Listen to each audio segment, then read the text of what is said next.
At the end of this video, you're truly going to understand what country do you want to visit? What country do you want to live in? Tanzania or Kenya?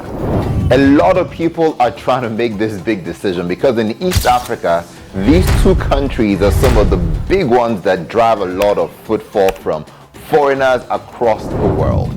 Now, generally, Kenya is almost seen like the big brother in East Africa. So when you think about it, it's easy to think that, yeah, Kenya is the place to go. It's almost like when you're going to the US, you're thinking, do I go to New York or do I go to Minnesota? Who says New York is so much better than Minnesota, right? Because people never do the comparisons. At the end of this, I'm going to be helping you to really decipher Tanzania or Kenya. Where do you want to move to? Where do you want to go on a holiday at, right? You need to have the facts to make the right decision. Tanzania is always looked at like smaller, like the smaller brother. And I've been to these countries, right? I've seen it happen. I've seen why. I've been there not thousands of times, but a lot of times I've lived there. So I'm going to be giving you all of the tea. And we're going to be looking at this across a couple of dimensions, right? Number one, what are the great places and recreational things to do in these countries? Number two, what country has a better culture, a better atmosphere? Then number three, we're also going to look at how do the people sort of look, you know, who's finer, who looks better. Where do you think you can sort of get a finer, not catch, but where would you appreciate beauty more, right? Then we're also going to look at it from a population size, you know, which is bigger, which is more sophisticated. We're going to look at language, you know, communication and language. How do you get across? Then we're also going to look at how peaceful the countries are, right? The levels of peace, the levels of just the atmosphere, right, in those areas as well. So let's get into it. First of all, people always think that Kenya is bigger than Tanzania. It has this like Kenya must be big. The reality is that Tanzania is actually bigger than Kenya.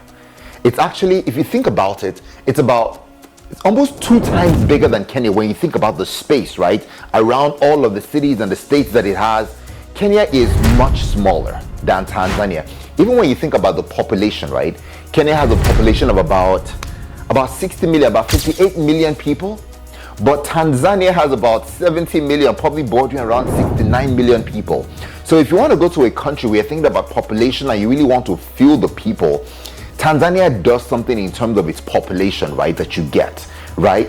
Kenya, 58 million, smaller than Tanzania. But generally, it's shocking, right? You almost think Kenya is bigger. Also, when you look at like the size of the capitals, Nairobi versus Jerusalem, when I think about Dar is quite wide. When you think about the length of Dar from that city all the way to the other one, Nairobi is really talked about, has a lot of people talk about Nairobi, but Dar is bigger.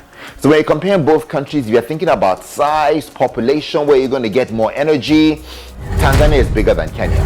I wouldn't say that the energy you're going to get in Tanzania is equal to the energy in Kenya, because despite the fact that Tanzanians are a lot, they're a bit less energetic than Kenyans, right? And I know you're going to say, oh, Kenyans are already, in Nigerian might say, hey, but Kenyans are already a bit chill. How are Tanzanians going to be? Or maybe foreigners that know how Africans are loud and Kenyans are chill. How much more chill, you know, can you like see Tanzanians? But Tanzanians are chiller. So if you think population, area size, then boom, you know, Tanzania is your space to go in that area. And I was shocked. Another thing that gets me really excited about Tanzania versus Kenya, and maybe I'll look at it objectively. If you're thinking about a holiday or where you want to go and get a lot of recreational activities to do, fun things to do, it's tricky. Because, I mean, Kenya is nice. Kenya has a lot of activities, like I've always said, in different areas. But if you're more into like wildlife, safaris, and that's your vibe, and you're coming to Africa for that kind of vibe, you cannot go wrong with Tanzania. It has this very natural wildlife feel to it. The Serengeti, where you see the animals sort of moving through, you know, the east into the areas during the droughts, and when the water season comes, you can't beat the kind of scenes that you see in Tanzania. So if you're like an animal fan and you're thinking animals, you hear from Mufasa, Pumbaa, and all of those Simba guys, then you really want to think Tanzania. It's got Kilimanjaro, And Mount Kilimanjaro, by the way, is shared by a couple of countries, right? It's a big mountain, so you get to, but the space at which you see it in Tanzania is quite wide, especially when you go towards Arusha, you go towards Arusha, you get to really be able to get close to the mountain, and it's a different experience of climbing as well. So I think from that vibe with Tanzania, you can't miss it, right? From that sort of angle. When you think, however, with a pocket of things, maybe you're going with kids, you want to do a lot of activities, clubs, kid stuff, food, fine dining, a little bit of sophistication. Kenya, you can't get away from that. It has the fine mix. It's got the perfect mix. But if you're about the animals, say no more. Tanzania is your place. And I know Kenya has national parks, you know, Masai Mara, all of that area, places you can go to. But the experience in Tanzania is amazing. I've met some of the biggest national park rangers, wildlife preservers, you know, that come to Tanzania and they cannot get enough of it. The wildlife is out of this world. So that's what you really want to think about. There's also like Zanzibar, right? So when you look at Tanzania, you have your areas that you can go to. Zanzibar, you take the ferry and you go there. Then Zanzibar is divided into like 5 different sort of tiny cities that you can actually sort of enjoy. So there's your Stone City, there's a lot you can do within that space, right? And you can spend a couple of days and enjoy it, and they're not far apart. So Zanzibar itself is like a journey, a couple of things that you can do from place to place. And every night in Tanzania, when we got there, it was quite nice because every night one area in Zanzibar was taking the spotlight. The other night there was maybe like a club or a party or a dressed kind of thing where people just wear different things. There's a club called Commandos. There's like different areas. Bill Gates even has like an island, right? Somewhere around Zanzibar that he bought an island, you know. I'm told that you can't go there. Anytime we wanted to go there, there was like a fine for like $1,000 if you're just found trespassing on his island.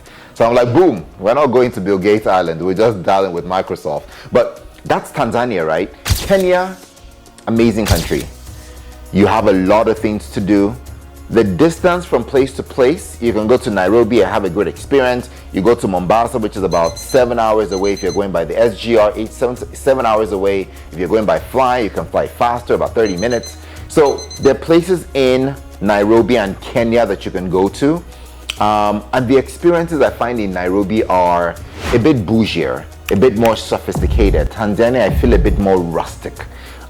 Stone City felt very rustic. I mean, I thought Stone City was going to really be a bit really nice and cool, but I found it a bit rustic. And for people that like rustic, I didn't necessarily like rustic. I like things that shine and look good. But Stone City is like, it's like Aladdin, right? And you're going through all those sort of Aladdin and the 40 thieves, and you're running through the streets, but it's very rustic, old, and yeah, it wasn't my vibe, but it might be your vibe. If that's what you're looking for, then that's your kind of place that you want to go into. So on that round, I think with recreational activities, I'm going to put it 50-50, but I think Tanzania, if you want animals, boom.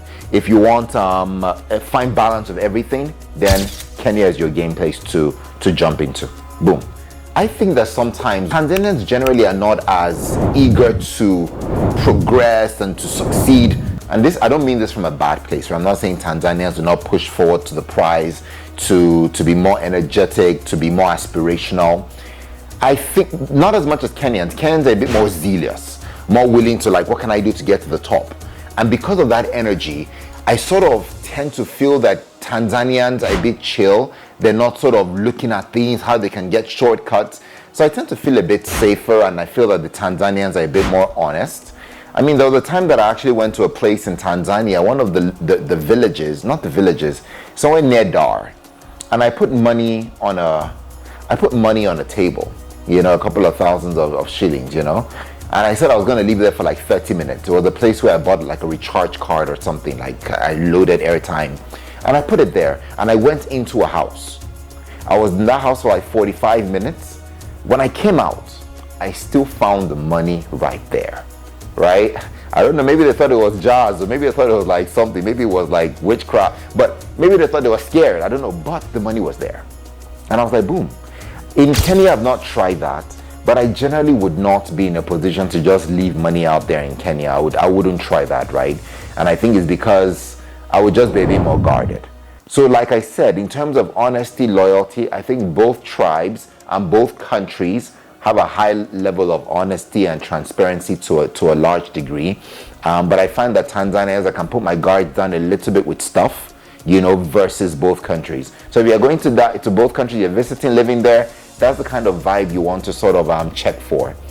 Something else that you must be aware of is the sort of passive aggressiveness, right? So when you're in East Africa, there is something called passive aggression.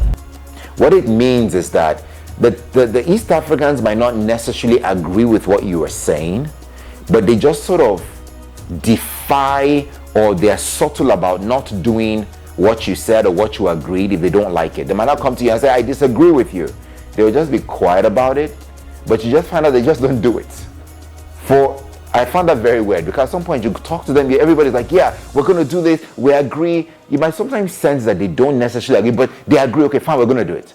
Then suddenly they just don't. You're like, hey, yo, what happened? Allah. And you're shocked. So I saw that a lot, but between both tribes, Kenya and Tanzania, I find that Tanzanians are a lot more passive aggressive than Kenyans are. Kenyans are passive aggressive, but Tanzanians are, because by nature, I think that they're a bit chill. So that passive aggression, once you agree for something, they first of all didn't want to do it, and then sometimes they just want to sort of chill and not be disturbed. So that almost like times two. They don't agree and they want to chill and just want to. I think Tanzanians just believe that life is short. So why do I have to kill myself and cut my head and die? Let me just enjoy this. And it's a great lifestyle, Do I support it? Do I think there could be a better aggression? I think life is in balances. There are times that you have to be aggressive. There are times you have to push for the prize. There are times you have to chill. So, but be aware of those things, right? Passive aggression in both countries, but Tanzania is a bit more passive aggressive than Kenya. Cost of living in Tanzania versus Kenya. Tanzania, there's not a lot of great options for living. I mean, there's a lot of great options, but not as much as Kenya. If you go to Dar and that's where you're living, there are great houses, but you don't have as many options as you would have in Tanzania. And because of that, when you see a great house, it's more expensive than you would be seeing in your Kenya or in your Nairobi. And it's just because of options, right? And the number that is available. So I tend to find accommodation a bit more expensive in Tanzania than it is in Kenya. But I find that what you pay for in Tanzania with housing, you can probably save on food. Food I find slightly cheaper, than Kenya, especially when you're cooking yourself. Restaurant eating, I find it probably about the same rate, right? I find it about the same. When you convert it, it's about the same. But if you're buying food naturally and cooking and doing what we call scratch cooking technically, then you would definitely find it cheaper in Tanzania. So what you spend on accommodation, you might be able to save in terms of food if you're actually cooking for yourself, But by and large, cost of living in both countries, I find it similar, but Tanzania slightly more expensive. Again, because of options, right, is what I would say in that space. Food, very key, right? Because if you're traveling, food is one of the things that when I travel, I look for. I'm like, where is the food? I want to taste the food in the country. I want to see what they have for breakfast, what they have for dinner, what they have for lunch. I want to eat it all, and I always look for a buffet. So the food in Tanzania is tasty. People believe that with the indrift of the sea, a lot of Indians and Arabs that came into Tanzania many years ago, brought this flavor from the coast. The way to cook, the spices of Arabia. So because of that, cooking in Tanzania, the food is very delicious, very spicy, very demure, very nice. I love their food. And it's and they're different varieties, from Ntoboya, their samosas are different, they have their biryanis that are very different, and they celebrate all these different dishes. So when you go to Tanzania, you're spoiled for choice of options, and it's everywhere in the capital. There are certain days that you go to certain restaurants, it's like a biryani day, the other day it's like a pilau day, and the pilau is even different from like Kenya. So there's something about the flavor of food in Tanzania that excites me. I'm not even going to kid you. I prefer Tanzanian food to Kenyan food. And I know my Kenyan brothers and sisters, hey, Dexter, you're a rat. I am. I'm a rat in this food area. The food, I found it tastier. Kenyan food is really nice as well. but I find that a lot of their food sometimes can be very subtle. Sukuma wiki doesn't necessarily jump out, which is like vegetables, like kale, doesn't necessarily jump out as very tasty. You can feel that it's healthy when you're crunching it and chewing it, but sometimes it's not as tasty, right, as you would look at vegetables in other parts of Tanzania. There's a lot of beans and legumes in Kenya, right, and the food is nice, the beans is good, but you don't get that sharp flavor of taste, you know. So Kenya does have its variety, not as variety as Tanzania, I would say, in the capital, you know, but they do have their variety as well. Meat is their meat when they're cooking it, their nyama choma, very natural, not too spicy.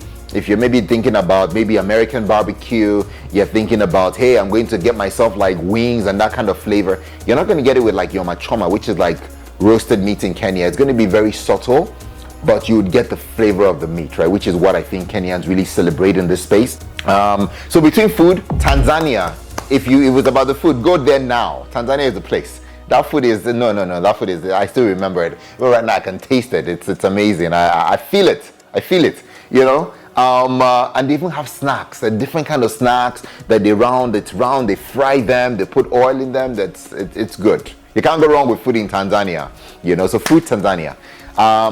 When it comes to entertainment and music, when I travel, music, entertainment, I want to see the life. I want to see what kind of places, what kind of music do they do here. First of all, in both of these countries, first of all, love West African music ahead of theirs. I was like, Kenya, Nigerian music, Tanzania, Nigerian music. So there's something that Afro hip hop, right, has really done across Africa, and Tanzania and Kenya are lovers of it. But if I compare both of their sounds together, I think Tanzania has a head start with music. I'll tell you why. My view is when you get there, there's a lot of the influence of Diamond Platnumz, who is probably the biggest musician that has happened in East Africa. The kind of music he sings, the kind of passion, the kind of inspiration of young upcoming artists in Tanzania, you tend to see a lot of that more in Tanzania. You go for concerts, you see new rappers, new people singing bonga flava. It's because of Diamond. I think people have risen to the occasion. We can be another Diamond. You know, so that's really aware. So music is very progressive and very fast-paced and coming out very fast in Tanzania, you know, versus Kenya. I think it's because I don't think Kenya has like one superstar that has become like the big thing in Kenya. I mean, if I think about it, when I lived there, it was Sauti Sol, you know, that was the biggest thing in Kenya. Have you heard Sauti Sol? That was their Ronaldo, you know, for music, Sauti Sol. But it's a group of artists, a group of people, right? And I mean, recently, I think Sauti Sol broke up. They had their last concert maybe like 2 years ago or something. So I think because there's not a lot of individual artists that have risen to the top and really broken out like Diamond, people do not necessarily chase music as much. You still see people chasing music, but you don't see it as much as Tanzania, where people like Diamond have made money and shown the people that we can make money, you know, through this music. So I think with music, entertainment, in that sort of space, I would give it to Tanzania in that area. And another reason why I think that Tanzania wins with music is the bonga flavor, right? That style of music. You know, they've created it. It came out of Tanzania, and it's sort of travailing. Even across Africa, you hear some beats about that. So I always say that countries that have been able to create a style of music and started to own a particular kind of a genre, then I think for me, I would really give them the up. So I think Tanzania, come on guys, music. I think they win it any day. Yeah, Tanzania wins that. But do not mix this up with club life. Club life in Kenya, I still find it more exciting than Tanzania. There's club life in Tanzania, but I do not find it as rich as Kenya, you know. But on a Friday night, everybody goes out. It's like, boom, we're going out on a Friday night. You see people out there, they're free. They have their own beer, Tanzanian beer, and all of that. So you get the vibe. But club life in Kenya, I still think it's an experience about camaraderie and bonding rather than just dancing and flexing and all of that. So club life, great. Music and entertainment, Tanzania gets the vibe. Club life, Kenya. So try to sort of do your comparisons and think about the right sort of place you want to go, if it's those kind of areas you want to think about. Language. For me, this one was a big shocker. So after we left Kenya, and we went on to Tanzania. I thought that in Kenya, people speak English. English is like everybody speaks English. Everybody also speaks Swahili. But if you don't understand Swahili in Kenya, you'll survive. You can talk to people. People sort of, English is like, we gotcha. They speak English like boom. So when I was going to Tanzania, I thought, yeah, let's go. I would just be speaking English to everybody. But when I got there, their Swahili was deep. There's some people that you speak English, they're like, what? It was like, you know how you like speak French in France, and you go to France and you're lucky to see people that like speak English like very pervasively and very there. It's like that in Tanzania. It's Swahili to the core. Sometimes you have to ask somebody, can you tell somebody this in English? And then, so if you're going to Tanzania, you think that maybe you just go there with English and yeah, you're just going to do your thing. Be prepared, you need Swahili. I was shocked. And even the level of Swahili they speak in Tanzania, it's deep. If you think that Kenyans have like deep core Swahili, Tanzanians have it on a 2.0. And I'm told that in their schools, they compulsory, they learn it from grade 1 all the way to the end. At some point, it was supposed to be how they teach, and I think that's how they teach. They teach in Swahili, they don't teach in English. So it's intense. So if you're going to Tanzania, you're saying, hey, get yourself those AI software that you can speak Swahili and it goes to English. So be ready for that, and you will see guys that speak English. And generally, at some point, a lot of Kenyans were being paid a lot more in Tanzania because they moved from Kenya to Tanzania. And because they could speak both English and Swahili, a lot of companies were hiring them to do the jobs. And Tanzanians were losing out. So there's this hate-love thing between Tanzanians and Kenyans where Tanzanians say, Kenyans, you're taking our jobs. And the Kenyans say, but we qualified. All we do is we work hard. Why don't you guys work hard? So it's almost like that thing that happens between South Africans and Nigerians in South Africa, where South Africans say Nigerians are taking their jobs and Zimbabweans are taking their jobs. Tanzanians do that to Kenyans. Say, Kenyans, you're taking our jobs. And Kenya says, hey, but we're just working harder. Work hard and take your jobs back. So there's that thing, but I think there's also an English thing. Because Kenyans can speak English, Tanzania gets a lot of foreigners and tourists that come in. So if you can speak English, you definitely have an advantage and you get a job faster than the 100% Swahili. So I think Tanzania needs to do something about that. But I also like the fact that they celebrate their language and their culture. So I'm torn between this one but the thing about it, if you're one of those guys in the world that you celebrate your culture and your tribe, then you damn right better be big. You can't be small and say, I want to only speak to my language, France is big. They control a large chunk of the economy, right? So they can say, hey, France, we speak French and so there's a reason, right? Americans speak English because, they want to dominate the world because they have a big economy, the level of trade, they control the world. China, Mandarin, you see the whole thing. You have to be big to really dominate with your language and say that, you know what, I will control the chips and control the chess game. But when you're small, like sometimes Swahili is East Africa, then how do you really dominate the game? But by the time we start producing massively, exporting, becoming the masters of industries, and the world has to listen, then the world has to speak Swahili. Then we're talking. And the time is coming. I'm going to wrap up on this point, right? And it's something that people ask me all the time. Dexter, when you go to these countries, who's finer? Kenyans or Tanzania? Who has finer girls? Who has finer guys? Who looks better? Can I go to Tanzania and find myself a husband? Can I go to Tanzania or Kenya and find myself a wife?